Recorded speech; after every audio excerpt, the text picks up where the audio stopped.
Эфирда ознака яңалыклары. Студияда мин Илмира Шарифуллина. Исәнмесез? Бүгенге чыгарылышның төп темалары. Районда халыкара инвалидлар көне уңаеннан шәфкатьлелек марафоны узды. Иң яхшы татар теле һәм әдәбияты укытучысы бәйгесенең муниципаль этабы тәмам. Ознакайда физик мөмкинлеге чикле кешеләр катнашында спартакиада булып узды. Бу һәм башка хәбәрләр хакында тулырак мәгълүмат безнең бүгенге программада. Кичә җирлегебезнең Бердәм Россия партиясе бүлекчәсендә халыкны кабул итү үткәрелде. Анда Дәүләт Думасы депутаты Азат Ягъфәров, Республика Советы депутаты Алмаз Фәритов, район башлыгы Марсель Шайдуллин катнаштылар. Төрле сорау, гызырлар белән килгән райондашларыбызның хәл ителәсе мәсьәләләре алга таба тирәнтен өйрәнеләчәк. 2 декабрь дүшәмбе көнне оешма предприятиелар җитәкчеләре катнашында эшлекле киңәшмә булып узды. Анда атна дәвамында районда башкарылган эшләргә нәтиҗә ясалып, алга яңа бурычлар билгеләнде. Киңәшмә белән район башлыгы урынбасары Роза Галиева рәислек итте. 1 декабря вчера мы с вами вступили в последний завершающий месяц 2024 года. Начался зимний период 24-25 года, и 1 декабря исполнилось 23 года со дня создания Всероссийской политической партии «Единая Россия». Полиция бүлеге хезмәткәрләре чыгышыннан күренгәнчә, атна дәвамында 116 мөрәҗәгать теркәлгән, 143 административ тәртип бозу күзәтелгән. По поводу наших детей, которым уже исполнилось 14 лет, ежедневно мы сталкиваемся с этой проблемой.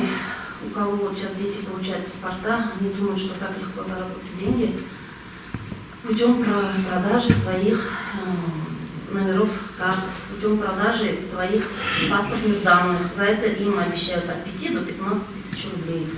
Киңәшмәдә шулай ук сәламәтлек саклау учреждениеләрендә бүгенге вәзгыять хакында чыгыш тыңланды. Район газетына язылу барышы турында редакцияның баш мөхәррире Фәрхәт Шәйхуллов аңлатма бирде. Районная газета «Маяк» играет важную роль в информировании ознакомцев в современном технологически развитом мире. Люди часто полагают на интернет. На протяжении 95 лет «Маяк» продолжает оставаться надежным источником новостей и служит ориентиром для моральных и социальных идеалов ознакомцев. Утырышта юл хәрәкәте куркынычсызлыгы, шәһәр урамнарын яңа елга бизәү буенча чыгышлар тыңланды. Бердәм Россия партиясе билетларын тапшыру һәм бүләкләү тантанасы да узды.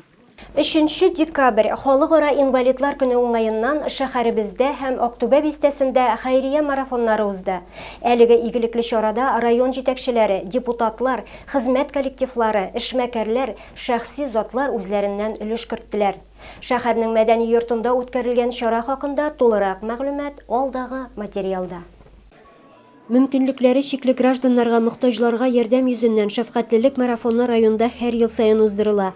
Аның быелгысы күңелләр изгелектә исеме астында узды. Район башлыгы Марсель Шайдуллин үз чыгышында бу игелекле гамәлдән читтә калмаучыларга рәхмәт сүзләре җиткерде. Бик зур рәхмәт шушы әниләребезгә, балаларыбызны тәрбиялиләр, давалыйлар. Безнең бурыч инде ярдәм итеп торырга. Менә бик зур рәхмәт барлык азнакайларга, җитәкчеләребезгә, депутатларыбызга.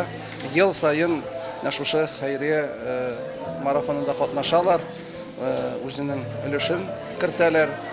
Ел дәврендә шушы кергән акча белән без шушы безгә килгән кешеләргә ярдәм итәргә тырышабыз. Игелекле чарада Дәүләт Советы депутатлары Фердинанд Ягъфәров һәм Алмаз Фәритов та катнаштылар. Бу марафон бик кирәкле, бик әйбәт чара. Бик зур рәхмәт Марсель Зуфарчка. Менә Азнакай халкына барсына да беркем дә читтә калмый. Монда и һәрбер кеше үзенең өлешен кертә. Бүген Азнакай муниципаль районында 5000-гә якын инвалид яши, шуның 265-е балалар. Алар төрле чараларда актив катнашалар, үзләренең сәләте, ихтыяр көче белән күпләрне шаккаттыралар.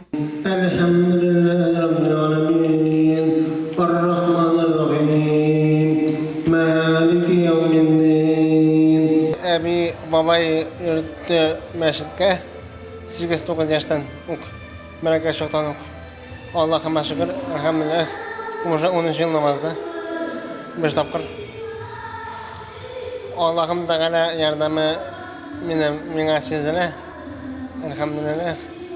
Бәләкәйдән үк менә с рождения безнең балага врачлар, балалар табиблар буквально безнең спасали нас.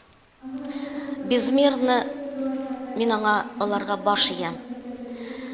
Бөтен әйбәт кешеләргә, безгә очраган кешеләргә бик зур рәхмәт. Аларның өлеше бик күп безгә шәгәнгә. Шара күңелле концерт программасы белән, бүләкләүләр белән үрелеп барды. Хәйрия фондына кергән акчалар авыру балаларны дәвалауга һәм катлаулы тормыш хәлендә калган кешеләргә ярдәмгә юнәлдереләчәк. Азнакайда иң яхшы татар теле һәм әдәбияты укытучысы Бөтен Рәсәй һөнәри бәйгесенең муниципаль этабы узды. Анда район һәм шәһәр мәктәпләрендә хезмәт куючы 9 укытучы көч сынашты. Аны безнең иҗат төркеме дә күзәтте. Бәйгенең беренче өлеше ачык дәрес форматында узды. Конкурсантлар биредә яңа технологиялар кулланып, үз тәҗрибәләрен күрсәтәләр. Әйдәгез менә кем бу дәрестә бөтен әйбердә яхшы аңладым, яхшы белдем дигән уй булса, чыгып нурларыгыздан бер көтәсез. Гөлүзә Гәрәйшина Тымытык урта мәктәбендә 2006 елдан бирле эшли. Укучыларының уңышлары белән горурлана. Шушы эшләгән дәверемдә зур уңышларга ирештек укучылар белән дә. Казанда инде 2021 елда призлы урын алды укучым. Фазлыева Алсу дигән укучым һәм дә 2024 елда инде Ихсанова Сәйдә дигән кызым шулай ук призер булды. Үземнең куйган максатларыма ирештем дип уйлыйм.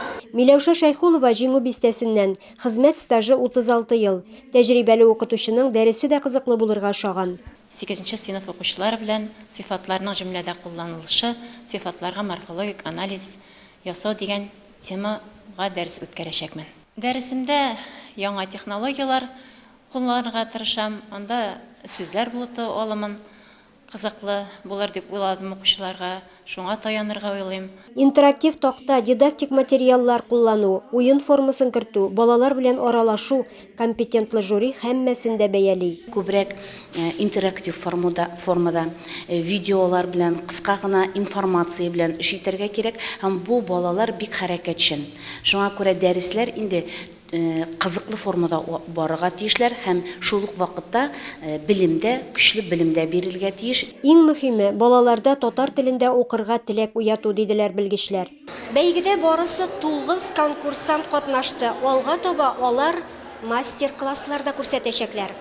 Илмира Шәрифуллина, Рөстәм Акбаров, Лилия Валиева, Азнакай телерадиокомпаниясы. Сәламәтлеге ягыннан мөмкинлеге чикле кешеләр үзләренең сәләте, ихтыяр көче белән шаккаттыра. Алар төрле чараларда актив катнашалар, спортта да бирешмиләр. Азнакай районы спортчылары әле күптән түгел генә республика беренчелегенә кубок яулап кайттылар. Бүген районда 5000-гә якын физик мөмкинлеге чикле кеше исәпләнә. Алар арасында талантлы җырчылар да, рәссамнар да, спортчылар да бар. Айрат Кәримов тумышы белән Бөгелмә районыннан 3 ел элек Азнакайга күчеп килгән. Күчкәннән соң Азнакайда спорт командасына тәкъдим иттеләр, киттеләр. Шуннан йөреп киттем инде. Йөрибез чоңгы ярышларына, кыш көне тенниска, стөл теннисына, аннан җиңел атлетика буенча барабыз, йөрибез. Аннан тагы шахмат түрі бар безнең.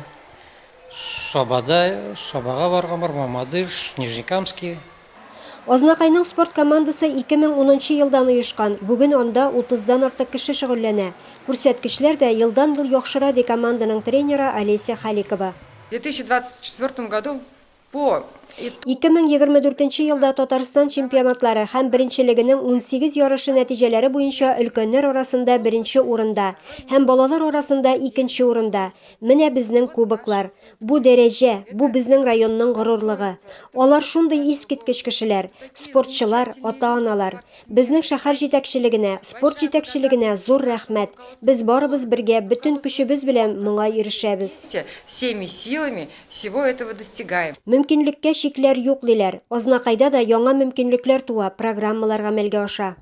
Шәһәрнең Чатыртау арена спорт комплексында балалар өчен интерактив бүлмәдә эшләп килә. Биредә шөгыльләнү өчен бөтен мөмкинлекләр бар. Мәсәлән, менә монысы велотренажер. Әлеге бүлмә 2021 елда безнең заман иҗтимагый проект кысаларында булдырылган. Ә менә бу залда өлкән яшьтәгеләр шөгыльләнә һәм мондый мөмкинлек Татнефть компаниясе ярдәме белән булдырылган. Татнефть компаниясе ярдәме белән оешкан слэдж хоккей түгәрәге дә уңышлы эшләп килә. Biz аларга бик куанып торабыз. Аны атнага 2 мәртәбә киләләр Литвада, тоже алар ярышларга әзерләнәләр, российский ярышларга. Конечно, командалар күп түгел, Азнакайда безгә булу, шундый группаны оештыру бик күркәм әйбер. Илмира Шарифуллина, Рөстәм Акбаров, Лилия Валиева, Азнакай телерадиокомпаниясы. Чатыртау арена спорт комплексында сәламәтлеге ягыннан мөмкинлеге чикле кешеләр катнашында спартакиада узды. Әлеге чара инвалидлар айлыгы кысаларында оештырылып, аның максаты көчле уенчыларны билгеләү. Теманың дәвамы алдагы видео язмада.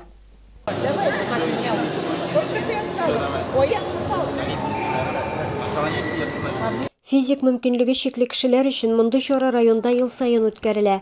Быелгысында да өлкәннәр дә, мәктәп укучылары да теләп катнашты. Мин ГТО ярышларында беренче тапкыр катнашам. Миңа бигрәк тә озынлыкка сикерү һәм алга иелү ошады. Сүз уңаеннан, Азнакайның физик мөмкинлеге чикле кешеләрдән оешкан спорт командасында бүген 30-дан артык кеше шөгыльләнә. Алар республика спартакиадасы җиңүчеләре дә. Елда аны көтеп алалар безнең спортчылар. Без әйтәбез инде аларны люди не ограничены возможностями, потому что аларның ихтияр көче бик зур. Алар безгә үрнәк булып тора. Шуның өчен безнең бүген инде ярышлар инде менә күп спорт төрләреннән без аларга уңышлар телибез бәйрәм белән. Спорт бәйрәмендә катнашучылар өстәл теннисы, кул көрәше, шашка, шахмат уеннарында көч сынаштылар. ГТО нормативлары да тапшыра алдылар. Илмира Шарифуллина, Рөстәм Акбаров, Лилия Валиева, Азнакай телерадиокомпаниясы. Игътибарыгызга белдерү җиткерәбез. 2 декабрьдән 12 декабрьгә кадәр Маяк газетасына ташламалы бәядән язылу бара. 1027 сум 20 тиен урынына 897 сум 48 тиеннән язылып калырга ашыгыгыз. Мөмкинлекне кулдан ышкындырмагыз. Шимбә һәм якшәмбе көннәрендә кичке вакытта Азнакай боз сараенда күмәк боздашу чаралары булачак. Азнакай боз сараена рәхим итегез. Бу сезгә җиткерәсе соңгы хәбәребез иде. Тапшыруыбыз шуның белән тәмам. Исән, имин булыйк.